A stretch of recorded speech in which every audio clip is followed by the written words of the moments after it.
बिस्मिल्लाहिर्रहमानिर्रहीम। Welcome to PPSC preparations with Naveed Ghazali. तो students, आज की इस इंफॉर्मेटिव वीडियो का मकसद ये है कि कुछ स्टूडेंट्स जो पीएमएस में अपीयर होने लगे हैं इस साल, क्योंकि इसकी एडवर्टीजमेंट भी आ चुकी है, उनके लिए जो ऑप्शनल सब्जेक्ट्स की सिलेक्शन है वो बहुत एक गंभीरता होती है, बहुत मसला होता है उनके लिए। वो कंफ्यूज होते हैं कि कौन से सब्जेक्ट्स चूज करें। तो आज हम बेसिकली उसी टॉपिक पे बात करेंगे कि ऑप्शनल सब्जेक्ट को चूज करते वक्त हमें किन किन बातों का ख्याल रखना चाहिए और किस कॉम्बिनेशन के साथ हम मैक्सिमम स्कोर कर सकते हैं और अपनी रिकमेंडेशन को इंश्योर कर सकते हैं। तो आइए आगाज करते हैं। इससे पहले हमने जो कंपलसरी सब्जेक्ट्स थे उनके बारे में एक इंफॉर्मेटिव वीडियो मैंने ऑलरेडी अपलोड कर दी है। उसका लिंक भी मैं इसकी डिस्क्रिप्शन में दे दूंगा, वो आप जरूर जाके उसको भी, अगर आपने वो नहीं देखी तो जरूर देखें। तो ऑप्शनल सब्जेक्ट्स की जब हम बात करते हैं तो जैसे हमें पता है इसमें से 3 सब्जेक्ट्स ऐसे हैं जो हमने ऑप्ट करने हैं और हर सब्जेक्ट जो है वो 200 नंबरों का है। पेपर 1 और पेपर 2। पेपर 1 भी 100 नंबर का, पेपर 2 भी 100 नंबर का। इस तरह ये 600 नंबर बनते हैं। तो जब भी ऑप्शनल सब्जेक्ट्स चूज करते हैं हम लोग या कोई भी एस्पिरेंट, चाहे वो सीएसएस हो या पीएमएस हो, उसमें चंद बातों का ख्याल रखा जाता है। सबसे पहली बात ये देखा जाता है कि उस सब्जेक्ट का स्कोरिंग ट्रेंड क्या है। क्या वो सब्जेक्ट आपको मैक्सिमम स्कोर देता है या नहीं देता। अब इस सूरत हाल में जो सब्जेक्ट्स मैक्सिमम स्कोर देते हैं उन स्टूडेंट्स के लिए या उन सब्जेक्ट्स के लिए फाइनल रिकमेंडेशन लेना आसान हो जाती है, क्योंकि पीएमएस या सीएसएस अल्टीमेटली ये नंबर्स की गेम है। इसमें जितना मैक्सिमम आप स्कोर कर सकते हैं उतना आपके लिए बेहतर है। अब रीसेंट कुछ ईयर्स में अगर हम देखें तो 730 से प्लस अगर आपके रिटर्न में मार्क्स हों और इंटरव्यू में भी अच्छे मार्क्स हों तो आप सेफ साइड पे हैं। तो 730 प्लस या 750 प्लस नंबर्स लेने के लिए आपको ऑप्शनल में बहुत अच्छा स्कोर करना आपके लिए बहुत जरूरी है, क्योंकि एवरेजली अगर हम कंपलसरी सब्जेक्ट्स की बात करें तो वो आपको 50 से 60 के दरमियान ही देता है ओवरऑल। अगर हम एवरेज की बात करें, इनमें से जैसे उर्दू है वो आपको बहुत अच्छा स्कोर देगा। इसी तरह पाकिस्तान अफेयर्स या पाकिस्तान स्टडीज जो है वो बहुत अच्छा स्कोर देगा। लेकिन on the same side English ऐसे जो है ये आपका 40 टू 50 के दरमियान ही रहता है, और इसी तरह प्रेसी वाला जो पेपर है ये 45 टू 60 के दरमियान ही रहता है। तो ओवरऑल आपको जो स्कोर करना है वो ऑप्शनल सब्जेक्ट में करना है ताकि आपकी फाइनल रिकमेंडेशन में आपके लिए आसानी हो। अगर आपने वाइजली तौर पे अपने ऑप्शनल सब्जेक्ट्स चूज किए और उनमें अच्छा स्कोर किया तो आपकी जो फाइनल रिकमेंडेशन है वो बहुत आसान हो जाती है, वो बहुत इजीली हो जाती है। तो सबसे पहला जो चीज देखी जाती है ऑप्शनल सब्जेक्ट चूज करते वक्त वो है स्कोरिंग ट्रेंड। दूसरा जो बात देखी जाती है वो ये है कि आपने वो सब्जेक्ट कभी ग्रेजुएशन में या मास्टर्स में किया है, पढ़ा है। बाज स्टूडेंट्स की ग्रेजुएशन या मास्टर्स उसी रेलेवेंट सब्जेक्ट्स में होती है, तो वो उनके लिए बहुत अच्छा ऑप्शन है। और तीसरे नंबर पे है पर्सनल इंटरेस्ट। कोई सब्जेक्ट आप पढ़ना चाहते हैं, जैसे कुछ स्टूडेंट्स को सोशियोलॉजी पढ़ने का बहुत ज्यादा शौक होता है, कुछ पॉलिटिकल साइंस को पढ़ना चाहते हैं, तो ये एक पर्सनल इंटरेस्ट वाला एलिमेंट भी बहरहाल मौजूद है।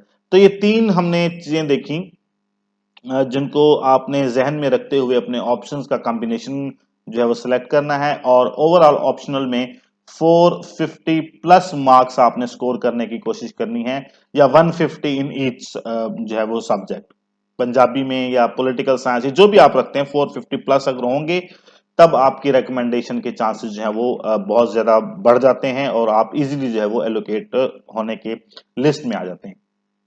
अगर आपका इससे स्कोर कम है तो आपके लिए थोड़ा सा फिर मुश्किल हो जाता है, फिर आपको इंटरव्यू में बहुत अच्छा स्कोर करना पड़ेगा। तो इंटरव्यू में आपके पास मार्जिन बहुत कम है क्योंकि 200 नंबर हैं, तो आप 200 में से 150 160 तक ही मैक्सिमम जा सकते हैं, जो कि बहुत आइडियल सिचुएशन है। अदरवाइज आप नॉर्मली 120 से 140 के दरमियान रहते हैं, और अभी पिछले कुछ रिसेंट ईयर्स में तो इंटरव्यू फेल भी करना एग्जामिनर ने या पैनल ने स्टार्ट कर दिए। तो बहुत मुश्किल हो जाएगा अगर आपके रिटर्न में स्कोर कम है। तो इसलिए अपने ऑप्शनल्स को इंतहाई ध्यान से और थोड़ा सा सोच समझ कर चूज कीजिए। अब हम अगर हम ऑप्शनल सब्जेक्ट की बात करें तो ये 7 ग्रुप्स हैं, इनमें से आपने एक एक सब्जेक्ट चूज करना है। Group A, group B, C, D, E, F, G. और इनमें से कुछ सब्जेक्ट्स ऐसे हैं जो कि प्योरली टेक्निकल हैं, और उन टेक्निकल सब्जेक्ट्स होने की बुनियाद पर ये बहुत जरूरी है कि आपका जो बैकग्राउंड है वो उस सब्जेक्ट में स्ट्रांग होना चाहिए। आपने वो सब्जेक्ट्स पहले पढ़े होने चाहिए अपने ग्रेजुएशन में या मास्टर में। टेक एन एग्जांपल, अगर हम कॉमर्स की बात करें या इकोनॉमिक्स की बात करें, तो ये दो सब्जेक्ट्स ऐसे हैं जो कि take an example BS chemistry वाला स्टूडेंट जो है वो इजीली इसको नहीं समझ सकता, क्योंकि इसके लिए एक बैकग्राउंड चाहिए, टेक्निकल सब्जेक्ट्स हैं, जॉर्गन्स को समझने में टाइम लगता है।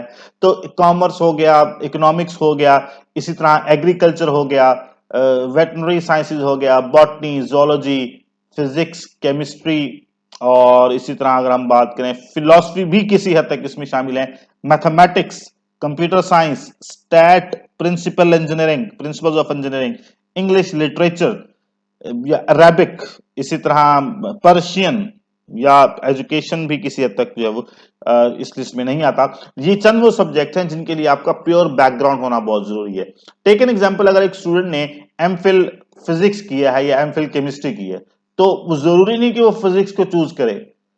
एमफिल फिजिक्स या एमफिल केमिस्ट्री वाले के लिए ये जरूरी अलबत्ता जरूर है कि वो आउटलाइन को प्लस पास्ट पेपर्स को अपने सामने रखे। कोई भी सब्जेक्ट चूज करते वक्त अगर आपने वो पहले कहीं पढ़ा है, तो ग्रेजुएशन में या मास्टर में, तो आउटलाइन को और पास्ट पेपर्स को सामने रखें और आउटलाइन में से ये अंदाजा लगाएं कि जो कंटेंट इस सब्जेक्ट के मौजूद हैं पेपर्स के लिए या सिलेबस के लिए, वो किस हद तक आपके साथ फेमिलियरिटी रखते हैं। क्या वो टॉपिक या क्या वो डोमेन आपने पहले ग्रेजुएशन में या मास्टर्स में पढ़े हैं। अब बाज का स्टूडेंट बीएस फिजिक्स का है या बीएस केमिस्ट्री का है, और उसमें जो आउटलाइन में चंद एक टॉपिक्स ऐसे हैं जो एमफिल की डोमेन के भी हैं, तो उसके लिए ज़ाहिर है कवर करना उस तरीके से आसान नहीं होगा। तो जो टेक्निकल सब्जेक्ट्स के जितने भी स्टूडेंट्स हैं उनके लिए बहुत जरूरी है कि वो आउटलाइन और पास्ट पेपर का एनालिसिस एक दफा खुद जरूर करें, और अगर वो कंफर्टेबल हैं तो फिर इस सब्जेक्ट के साथ जाए, फिर ये बहुत अच्छा स्कोर देगा। अदरवाइज ये जो आपको फायर बैक भी कर सकता है और ये बहुत ही कम स्कोर देके आपको इस रेस में बहुत पीछे भी छोड़ सकता है।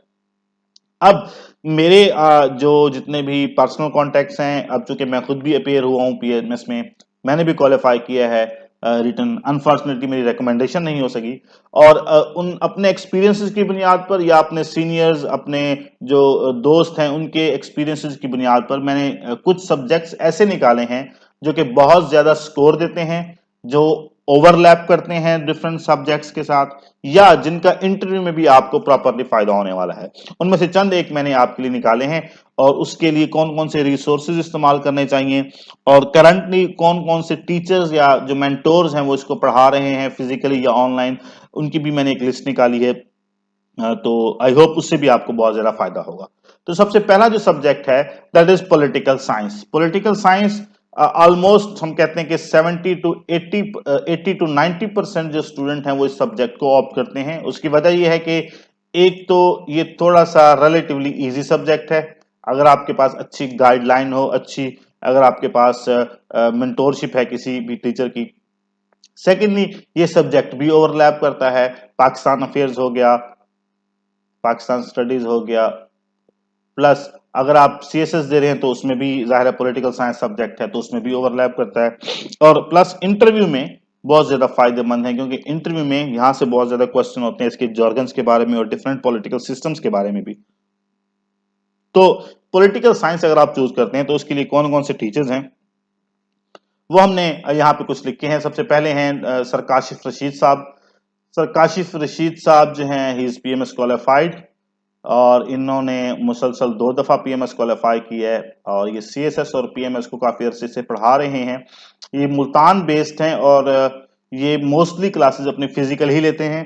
अगर कोई स्टूडेंट्स पॉलिटिकल साइंस के हवाले से या डिफरेंट दूसरे सब्जेक्ट्स के हवाले से इनसे रब्ता करना चाहे तो इनके कोऑर्डिनेटर का कॉन्टैक्ट नंबर भी मैंने यहाँ पे शेयर कर दिया है। ही इज वेरी कॉम्पिटेंट, ये बहुत ही कॉम्पिटेंट आदमी है, और इनकी बहुत ही वेल रिसर्च मटेरियल ये होता है, और इंतहाई ऐसन तरीके से स्टूडेंट्स को जितने भी मुश्किल कंसेप्ट हैं वो समझा देते हैं। इज वेरी नाइस इंडिविजुअल, मैं इनसे 2-3 बार मेरी मुलाकात भी है, और ये हम इंटरव्यू में भी इकट्ठे हमारा हमारा सेशन था। ये बहुत ही अच्छे तरीके से स्टूडेंट्स को गाइड करते हैं, और ये बहुत काबिल आदमी है। दूसरे नंबर पे हैं सर वकास नवाज। वकास नवाज साहब जो हैं ये political science, purely political science के टीचर हैं, और ये प्रोफेसर भी हैं आई गेस, और इनका मुझे कांटेक्ट नंबर अनफॉर्चुनेटली कहीं से नहीं मिला, तो ये आप इंटरनेट पे देख लीजिएगा। इनके भी बहुत सारे स्टूडेंट्स जो हैं वो रिकमेंडेड हैं, और बहुत सारे स्टूडेंट्स इनके पॉलिटिकल साइंस में 150 140 प्लस जो है वो मार्क्स गेन करते हैं। ये भी बहुत अच्छा पढ़ाते हैं, बहुत ही कामयाब टीचर्स में से एक है। नेक्स्ट है मैडम महरीन जाहिद। मैडम महरीन जाहिद जो है वो पिछले 3-4 सालों से कंपैरेटिव एग्जाम्स को पढ़ा रही हैं, सीएसएस और पीएमएस दोनों को ही। इनकी स्पेशलिटी है पॉलिटिकल साइंस में, और इनके कोऑर्डिनेटर का भी कांटेक्ट नंबर मैंने शेयर कर दिया है, ताकि अगर कोई इनसे पढ़ना चाहे। ये भी बहुत ज़्यादा काबिल हैं, इनकी भी बहुत ज़्यादा एक्सपर्टीज़ हैं एनालिसिस में, एनालिटिकल एबिलिटीज़ बहुत ज़्यादा है इनकी, और किस तरीके से पेपर्स को क्रैक करना है, पेपर्स में मैक्सिमम स्कोर करना है, इस हवाले से भी इनकी बहुत ज़्यादा एक्सपर्टीज़ है, जो ये स्टूडेंट्स के साथ अपने शेयर करती रहती हैं। नेक्स्ट है सर आफ्ताब इकबाल। सर आफ्ताब इकबाल साहब भी कंपैरेटिव एग्जाम से रिलेटेड हैं, और पिछले 2-3 सालों से ये पढ़ भी रहे हैं और पढ़ा भी रहे हैं। आजकल ये सर नवीद डोगर साहब के साथ होते हैं। नवीद डोगर साहब जो कि जनरल साइंस एंड एबिलिटी का एक बहुत बड़ा नाम, जनरल साइंस, सिर्फ जनरल साइंस का, सॉरी, जनरल साइंस का बहुत बड़ा नाम, उनके साथ ये एसोसिएट हैं, और ये पॉलिटिकल साइंस वहाँ पे पढ़ा रहे हैं। ये भी बहुत ज़्यादा काबिल हैं, एफसी के ग्रेजुएट हैं, और इनकी भी जो इंसाइट्स है रिगार्डिंग पॉलिटिकल साइंस वो बहुत ही स्ट्रांग है, और ये बहुत ही कंसेप्ट स्टडी स्टूडेंट्स को कराते हैं। अब अगर हम बात करें इन इन तमाम रिसोर्सेज या तमाम मेंटोर्स के अलावा कोई और रिसोर्स अगर आप करना चाहें, तो अगर आप इन चारों में से किन्हीं किसी के पास भी मेंटोरशिप हासिल नहीं करना चाहते, और आप चाहते हैं कि मैं घर बैठकर यूट्यूब के थ्रू जो है वो पढ़ लूं, तो वो resource sir Ali Mohammad Naqvi, sir Ali Naqvi साहब के लेक्चर जो हैं वो अ, तमाम ही लेक्चर पीएमएस के, तमाम के तमाम लेक्चर्स पीएमएस के वो यूट्यूब पर अवेलेबल हैं। और ये इन आई गेस पाकिस्तान में, if I am not wrong, comparative exams की फील्ड में पॉलिटिकल साइंस में अली नकवी साहब से बड़ा टीचर कोई नहीं है, और मैं ये बहुत रिस्पॉन्सिबिलिटी के साथ कह रहा हूँ। आप इनके लेक्चर सुनेंगे, आप बहुत ही आसान अल्फाज में और स्टूडेंट के लेवल पे आके स्टूडेंट को समझाने की कोशिश करते हैं, और इनके ऑलमोस्ट इनका हर स्टूडेंट ही जो भी पीएमएस या सीएसएस क्वालिफाइड करता है वो किसी ना किसी तरीके से इनका स्टूडेंट रहा है, चाहे वो ऑनलाइन पढ़ा हो, चाहे वो फिजिकल क्लासेस में हो, या चाहे इवन इंटरव्यू की प्रिपरेशन में इनके पास गया हो। तो इनकी भी एक बहुत बड़ी तादाद जो है वो इस वक्त सर्व कर रही है प्रोविंशियल मैनेजमेंट सर्विसेज में या सेंट्रल सुपीरियर सर्विसेज में, सीएसएस में। बुक्स की अगर हम बात करें, तो JW2 पब्लिकेशन है, ये सर अली नकवी साहब की कंपाइल शुदा है। जूड हरमन है, मजरुल हक है, हामिद खान है, ये तमाम किताबें जो हैं ये बहुत ही इस तरीके से लिखी गई हैं कि ये पीएमएस और सीएमएस के सिलेबस को कवर करें, और स्टूडेंट्स के जितने भी कंसर्न्स हैं रिगार्डिंग दिस सब्जेक्ट्स वो उनको जो है वो दूर करें। नेक्स्ट है हमारे पास सोशियोलॉजी। सोशियोलॉजी में अगेन काशिफ रशीद साहब पीएमएस क्वालिफाइड, जो मुल्तान के रिहायशी हैं, और इन्हीं के मुताबिक जो सोशियोलॉजी के दी बेस्ट बुक हैं वो हॉर्टन एंड हंट की है, और इस तरह an introduction to sociology by Abdul Hamid Taga, और इनके कुछ अपने नोट्स भी हैं जो मुख्तलिफ रिसोर्सेज से कंपाइल्ड शुदा हैं। मुख्तलिफ रिसोर्सेज को पढ़ने के बाद उनका क्रक्स जो है, इन्होंने अपने एक अलहदा नोट्स भी बनाए हैं, जिनसे वो स्टूडेंट्स को गाइड करते हैं, जिनसे वो स्टूडेंट्स को फिजिकली क्लासेस जो हैं वो मुल्तान में लेते हैं। तो सोशियोलॉजी के लिए sir Kashif Rashid is the best option. Next है geography. Geography sir Rumail. Sir Rumail जो है ये कंसेक्यूटिव 3 टाइम्स पीएमएस क्वालिफाइड है, ये इनके पास एजाज है। बहुत ही कॉम्पिटेंट आदमी है, बहुत डाउन टू अर्थ आदमी है, और नॉलेज के हवाले से बहुत रिच आदमी है। स्टूडेंट्स को एनालिटिकल स्किल्स पे काम करना हो, पेपर प्रेजेंटेशन पे काम करना हो, या पेपर को किस तरीके से क्रैक करके उसमें मैक्सिमम स्कोर करना हो, सर रुमैल इसमें बहुत ही एक्सपर्टीज रखते हैं। ये उनके कोऑर्डिनेटर का नंबर भी है इनका। अभी पीएमएस के लिए भी अभी रिसेंटली आई गेस 7 मार्च से इनका नेक्स्ट बैच जो है वो स्पेसिफिकली पीएमएस के लिए स्टार्ट हो रहा है। अगर कोई इस बैच में जाना चाहे तो वो इन कांटेक्ट पे इस नंबर पे कांटेक्ट कर सकता है। नेक्स्ट है madam doctor Asifa. Doctor Asifa जो है ये भी पीएमएस क्वालिफाइड है, और ये लास्ट ईयर एलोकेट हुई थी। जो अभी एक तो रिसेंट रिजल्ट आया, उससे जो पिछला बैच था उसमें ये रिकमेंड हुई थी। She is a wonderful lady, she is a wonderful teacher, और ये बहुत ही रिसोर्सफुल और नॉलेजफुल लेडी हैं। चाहे वो मटेरियल के हवाले से हो, चाहे वो विजडम के हवाले से हो, ये हर लिहाज से बहुत ज्यादा एनरिच्ड हैं। तो इनके स्टूडेंट्स भी अभी इन्होंने रिसेंटली पढ़ाना शुरू किया है। मुझे इनका नंबर कहीं से नहीं मिला, बट जाहिर है ये आपको इंटरनेट पे या फेसबुक पे या मार्केटिंग जो भी इनके कर रहे हैं इनके एजेंट्स, उनसे आपको इजीली आपको नंबर मिल जाएगा। तो ये भी बहुत ज़्यादा काबिल मैडम है, और ये भी स्टूडेंट्स को बहुत अच्छे तरीके से गाइड करती हैं। और अगर हम बात करें इन सब इस ज्योग्राफी की बुक्स की, तो बुक्स जो हैं वो पब्लिकेशंस की ही बुक्स हैं। इमरान बशीर साहब की है, ये JWT की है, किस हयात संपल साहब हैं, कारवान की पब्लिकेशन है। ये तमाम बुक्स हैं, ये बहुत अच्छी हैं। और जियोग्राफी के तमाम जो डोमेन्स हैं या खास तौर पे पेपर पॉइंट ऑफ व्यू से जो इंपॉर्टेंट टॉपिक्स हैं, इसको बहुत अच्छे तरीके से एक्सप्लेन करती हैं। नेक्स्ट है हमारे पास पब्लिक एडमिनिस्ट्रेशन। पब्लिक एडमिनिस्ट्रेशन में सर काशिफ रशीद साहब पढ़ा रहे हैं अगेन, और इनके मुताबिक जो बुक्स हैं जो कि बहुत ही शानदार हैं, और पेपर पॉइंट ऑफ व्यू से, सिलेबस के हवाले से जो कंटेंट को या अच्छे तरीके से जो एग्जामिनर जो चाह रहा है, जो स्टूडेंट लिख के, वो कंटेंट इन तमाम बुक्स में शामिल है। सबसे पहली किताब है एलिक्सर ऑफ पब्लिक एडमिनिस्ट्रेशन। ये इरफानुर रहमान राजा की किताब है, who has been in foreign services, bureaucrat हैं। Public ad by Iqra Aziz, ये JWT की पब्लिकेशन है। और public administration by Sultan Khan. तो ये 3 किताबें हैं। और अगर आप इनसे फिजिकली पढ़ना चाहते हैं, आई गेस अगर ये ऑनलाइन भी सेशन स्टार्ट करना चाह रहे हो तो मुझे इसका आइडिया नहीं है, आप इनसे इस नंबर पर रब्ता करके भी मजीद इंफॉर्मेशन ले सकते हैं। नेक्स्ट है पंजाबी। पंजाबी के लिए आपको कोई रिसोर्स इस्तेमाल करने की जरूरत नहीं है सर, एक resource, sir Wasif Latif. Sir Wasif Latif sir Wasif Latif की किताब है अगवाई। या ये बुक ले लें, या बुक आई वुड रिकमेंड कि आप बुक ना लें। बुक की बजाय उनका एक यूट्यूब चैनल है, वासिफ लतीफ ऑथर ऑफ अगवाई। ये सॉरी, ये यूट्यूब यहां नहीं आएगा, ये यहां पर आप लिखते हैं।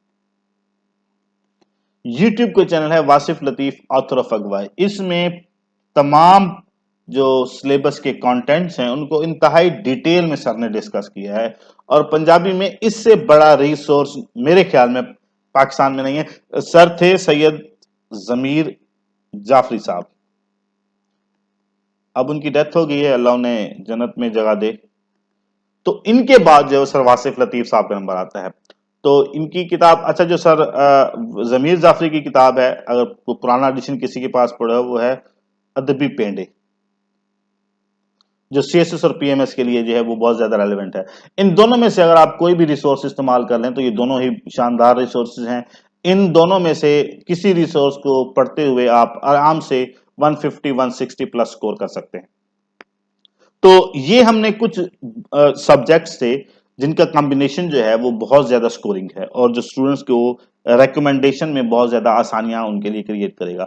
आप इन रिसोर्सेज पे जो है वो अपना मजीद रिसर्च करें, और कोशिश करें कि इन ऑप्शनल सब्जेक्ट में 150 160 प्लस मार्क्स लें, ताकि आपकी रिकमेंडेशन इजी हो। याद रखिए, अगर आपके मार्क्स ओवरऑल 730 740 50 प्लस नहीं है, तो रिकमेंडेशन के लिए आपको इंटरव्यू में बहुत ज्यादा आपको जो है वो जोर लगाना पड़ेगा, बहुत ज्यादा स्कोर करना पड़ेगा, जिसके चांसेस बहुत कम है। तो मार्जिन आपके पास ऑप्शनल सब्जेक्ट्स में ही है, तो ऑप्शनल सब्जेक्ट्स में जितना ज्यादा स्कोर कर लेंगे उतना ज्यादा बेहतर है। तो गाइस, ये था आज का हमारा लेक्चर। आई होप आपको पसंद आया होगा। इस सीरीज में हमने PMS के कंपलसरी और ऑप्शनल दोनों सब्जेक्ट्स की बात की, और मुख्तलिफ कॉम्बिनेशन के साथ बात की, और हमने ये देखा कि कौन कौन से रिसोर्सेज हैं, कौन कौन से मेंटोर्स हैं, कौन कौन से यूट्यूब के चैनल्स हैं जो कि मुख्तलिफ सब्जेक्ट्स पढ़ा रहे हैं। हमने उन तमाम पे बात की। आई होप आपको लेक्चर पसंद आया होगा। अगर आपने इसका पार्ट 1 नहीं देखा तो मैं उसका जो लिंक है वो डिस्क्रिप्शन में जरूर दूंगा, ताकि आप उसको भी एक दफा विजिट कर लें। इस वीडियो को मैक्सिमम शेयर करें, लाइक करें, कमेंट करें, चैनल को जरूर सब्सक्राइब करें, ताकि हर नई आने वाली वीडियो आप